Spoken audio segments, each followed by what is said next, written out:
The talks were constructive. That seems to be a popular word. They concluded a few hours ago. Now, Saturday's talks were indirect, which means exactly what it says. Witkoff and Arajji didn't speak directly to each other. Instead, they used the Armanis as intermediaries. Now, it's thought the two did meet face-to-face in those discussions in Muscat a week ago. But in terms of what they talked about, as you say, it's about Tehran's rapidly escalating nuclear program. A program which the Americans claim is designed to create a nuclear weapon, obviously something that they and Israel in particular are very, very fearful of. However, Iran deny this and insists that their nuclear program is completely peaceful and is just about energy production.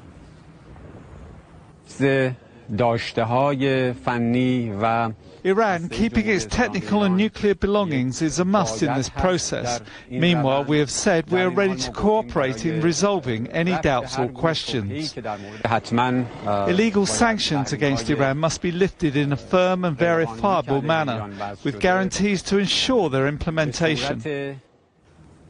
So why is Iran returning to the negotiating table, Rahul, and what's President Trump hoping to get out of a deal? Well, firstly, one thing to say, they've both parties have agreed to meet each other for a third round of talks at a date and location yet to be decided. But let's take Iran first. It's in a much weaker state than it has been for a number of years. I mean, back in the mid-2000s, Iran could conceivably call itself a regional superpower, but those days are long gone. Sanctions have really hit the country hard. The economy is on its knees, and it's resulted in widespread public protests in Iran. So the Iranian leadership really needs those sanctions to be lifted. The country has also seen two of its biggest allies in the region, Hezbollah and Hamas, severely weakened after recent conflicts with Israel. Now, another one of their regional allies, a long-term regional allies, Bashar al-Assad, the former president of Syria, he was also overthrown earlier this year. So Iran has not got many friends in the region right now. It's not got a lot of money. The economy is on its knees, as I said.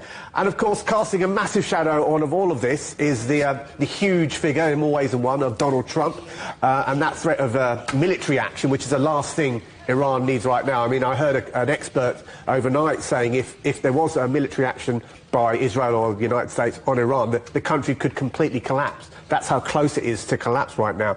Now, for Donald Trump, as you mentioned, he pulled out of that Iran nuclear deal, but I'm sure that the author of the book, After the Deal, would love to announce to the world, look, I pulled out of that deal, it was a terrible deal, I renegotiated a better one.